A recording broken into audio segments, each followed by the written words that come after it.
Welcome back, Karters! The month of June is now over, and that means it's time for another thrilling episode of the Mario Kart DS World Record Recap. This month there were 7 world records on 5 different tracks.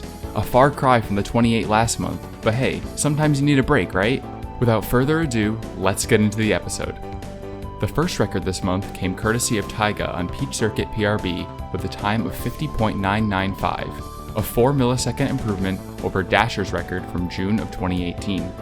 The most notable thing about this time compared to the previous record was the implementation of the Rob BLS Kart over the Poltergust 4000. Over the course of MKDS history, faster and faster karts have been used on this track for PRB. The earliest runners used Dry Bomber, then runners like Fabian and Sasha switched to Egg 1. Master Leo, Dasher, and Beta pushed Egg to its limit, and Dasher switched to Polt to allow him to sub 51. But we're in 2021 now, and we don't heck around, so it's BLS or bust, baby. If you compare the splits for these two runs, it will become obvious that there's a major shift in approach here, since lap 1 was over 0.4 slower than Dasher's lap 1 with Polt. The BLS can't turn as tightly as the Polt, and has fewer frames to maintain PRB, so a different set of lines had to be manufactured in order to work here. Under the video, Taiga comments his best splits, which add up to 50.756, meaning that there's over 200 milliseconds of possible improvement here. However, it seems like Taiga never followed up with any further improvements. But Dasher did! After having his record taken, he returned to the category to test his BLS skills, and the result was a new record of 50.854, a cut of... he improved it again the same day to 50.815, resulting in a total cut of 180 milliseconds from Taiga's time. So how did he do it? Well, if we look at the splits, we can see that lap 1 is where he saved almost all of his time. Actually, we can attribute most of this time save to one trick in particular, a tree clip. Not so different from the wall clip I briefly discussed in last month's episode, it involves colliding with the corner of an obstacle or a wall in such a way that the kart's momentum is turned significantly while the speed is unchanged. You can see that after a brief stuck on the tree, the kart turns and allows Dasher to perform an RMT and take a much tighter line than Taiga, who resorted to using another LMT to maintain PRB. But didn't I say that wall clips were unrealistic last month? How is it used here for world records? The only issue is that you can't really plan or react to one, so they will likely remain tasks only. Well, here's the thing. Wall clips are hard to perform, but there are setups for them, and on Peach Circuit, tree clips have been used in records as far back as 2007. I apologize for the awful quality of these clips though. The issue with the wall clip I discussed on Luigi Circuit last month is that it would have to be done over 20 seconds into an attempt, whereas Peach Circuit's clip occurs less than 2 seconds after the race starts. Okay, but enough about wall clips, there's another 49 seconds of world record to look at. After performing the clip, Dasher quickly converges again with Taiga and they both take similar lines until this tree, where Taiga goes on the inside and Dasher drives on the outside. Not really a huge time difference between these two approaches, but I'd wager that Dasher's line is probably faster. With a more friendly approach to the first hairpin turn on lap 2, both Taiga and Dasher continue to drive similar lines. Dasher gets awfully close to a few trees in the next 2 laps, and overall his driving did lose a few frames to Taiga during this segment. On the final straightaway, both runners used their shrooms to the right of the finish line, with Taiga electing to drive straight and Dasher holding adrift for the duration of the boost. It's really awesome to see another back and forth between Dasher and Taiga this month, and they always seem to produce some great runs when they compete with one another. GG's to both Taiga and Dasher for their improvements to my favorite track this month, and good luck going forward. The next stop on the world record train is the lovely Mario Circuit, where Dasher also did some work, lowering the record by a substantial 583 milliseconds to 125.559. This is the true PRB category on this track, which allows the use of the over-the-wall shortcut, which I'll explain in a bit. Dasher began his run by using PRB driving to stay close to the edge of the track, even using a very quick double hop to remain tight. The margin of error for this trick is at most 7 frames. He continues to use PRB driving to cut across the dirt and through the pipe. Dasher goes a bit wide on the following turns, but that's because he needs to maintain PRB, which he does until the approach to the wall. The developers intended you to go around the wall, but we're going to take some inspiration from Mario Kart Wii and just ignore that and go over it. So let's talk about going over the wall, since it's one of the few actual shortcuts in this game. Discovered in 2014, it was found out that with a bit of speed and a well-timed hop from a slightly sloped polygon before the wall, it was possible to get on top of the wall.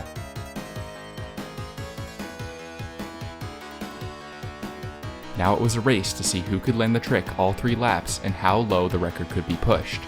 Topspin got the first 127 and 126 within the week. That summer, Dasher would achieve a long-standing time of 126.645 until Marissa beat it 4 separate times, lowering the record to 126.142 in 2018. The issue with this category is that most top players know the record can be pushed so much lower with better driving and cleaner shortcuts. The only issue is that grinding these shortcuts, especially 3 of them in one run, takes immense patience and skill. In simple terms, every player capable of a record felt discouraged to push it any further. If horizontal wall shenanigans were already giving most players trouble, imagine vertical ones. Okay, enough about the wall. Let's get back into the run. Dasher cleanly makes it over the wall and begins an RMT as he's falling from the wall, which he releases in the dirt to take the turn tighter. Time for lap 2. We don't have PRB anymore, so we're gonna need to stay on the road for the most part. Dasher releases a mini turbo and hops right before the grass and then shrooms right as he lands so he can cut as much of the turn off as possible at maximum speed. And the next part of the track, Dasher cuts across off-road portions using some well-timed double hops to adjust his kart's line. The approach to the wall is similar to the first lap, except Dasher gets a bit of speed loss due to driving off-road without PRB in effect. The wall hop and recovery are identical to the previous lap, and now it's time for lap 3. The first part is similar to the second lap, but Dasher doesn't have his shroom anymore. You may think that it's not worth it to cut across the dirt, but nope, it's still faster with some well-spaced mono MTs.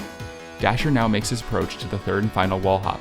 In his comments on the run, he states that his 2014 world record was actually a half second faster to this point, but back then he opted not to go for the cut on lap 3.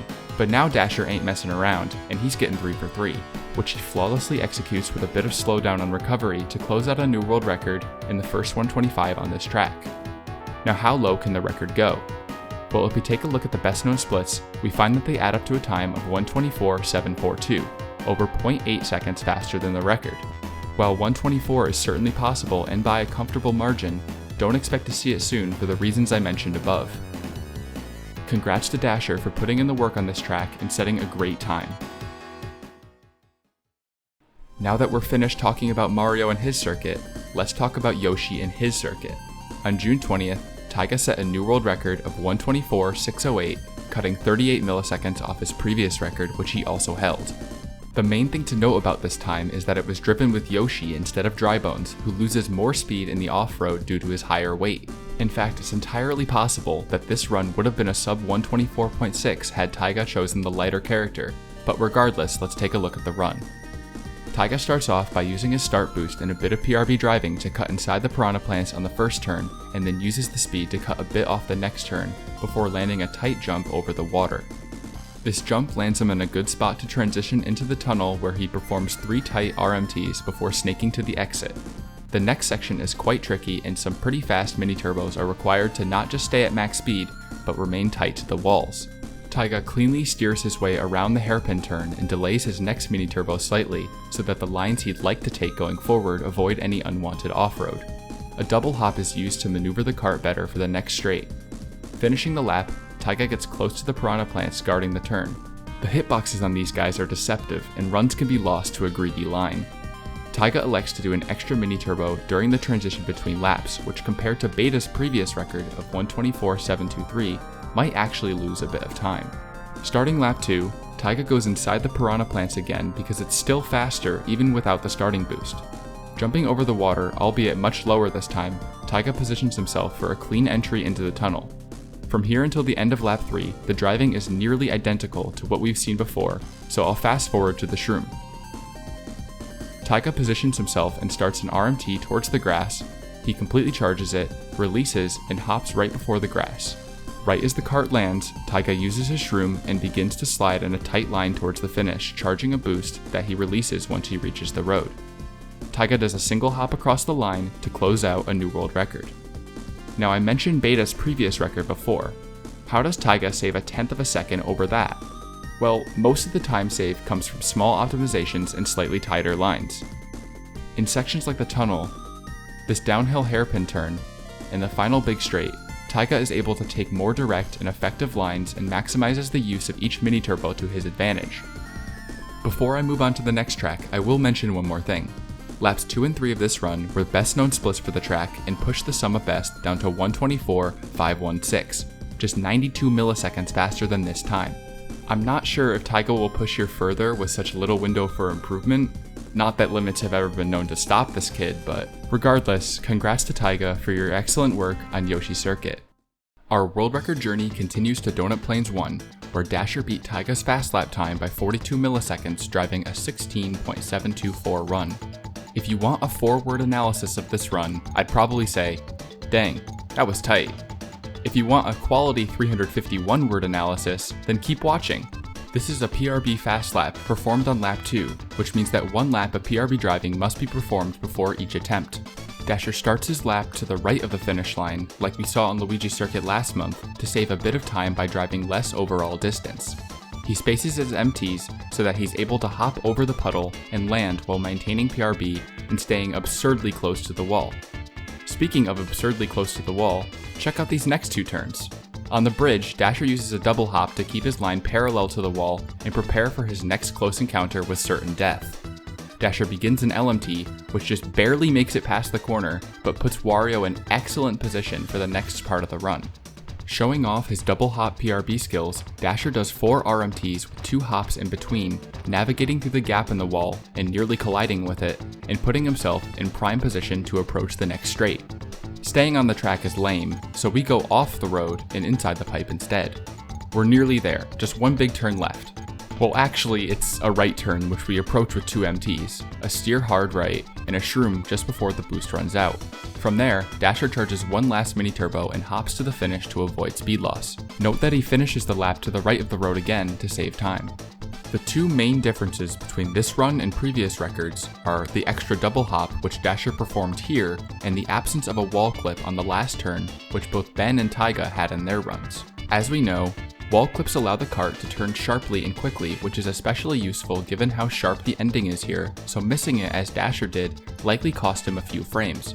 Speaking with Dasher afterwards, he commented that he actually has never gotten the trick before, hence why he didn't go for it. This more or less proves that a 16.6 fast lap is possible here, especially since progression was stagnant for years in this category. Now who will get it and win? Well, that's a question for another episode. Congrats to Dasher on another amazing record this month, and we'll be talking about 1 more record from him next. That's right, David will be our conductor to the final stop of the world record recap train this month as our journey ends at Shroom Ridge. As we approach our final stop, let me tell you a bit of history behind the Shroom Ridge fast lap record. From 2008 to mid-2014, it was tradition for runners to do their runs on lap 1 with the egg, using their PRB skill to navigate the large patch of grass in the middle of the track.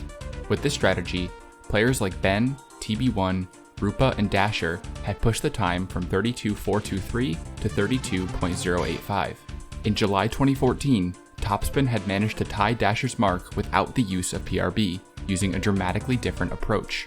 Shroom Ridge is different from most other tracks in MKDS because it has cars which drive around the track for the player to dodge.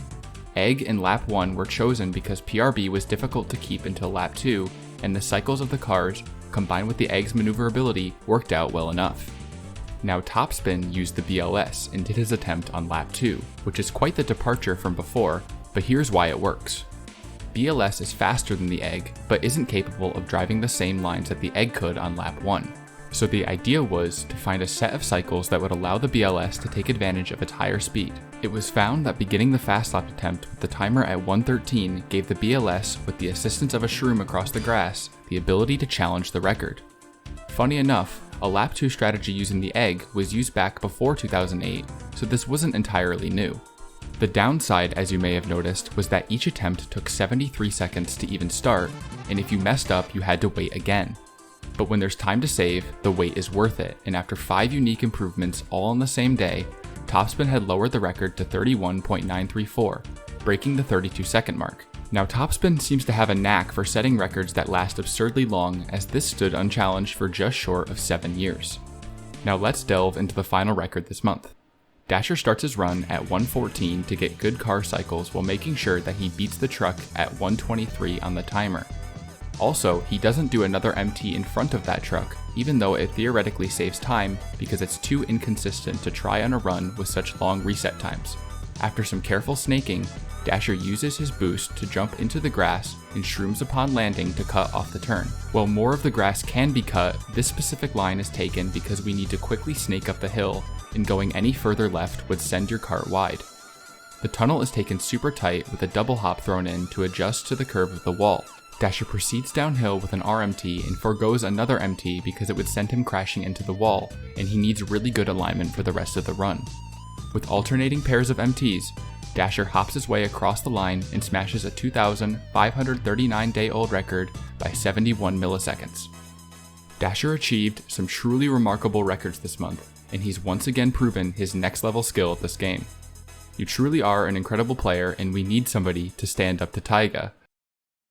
Alright, well, the world record train has made its final stop this month, so I want to take this final bit to thank everyone who assisted with this episode and give some insight into what's next on the Mario Kart DS agenda. Thank you to Abel, Quantum, Peakalix, Dasher, Leo, and Marissa for their insight and help with the script, and special thanks to Quantum for proofreading and editing. Also, an additional thanks to Abel for getting some special shots for the episode, and Hoik for making a custom version of Mario Circuit. And finally, thanks to everyone in the entire Mario Kart DS community for making this game even greater with all of your kindness and love for Kart. Now for the MKDS agenda.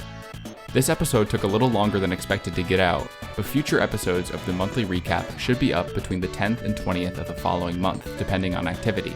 I will continue to upload PR videos of myself and my friends in the meantime, while also working on other collaborative projects which you can look forward to soon. As for the MKDS content community, please check out Abel's documentary trailer and any of Hoik's interesting modding videos and all the other community content creators and time trial players I have suggested on my channel. Thank you so much for watching, and until next time, my name is Puddings. Stay classy, Karters.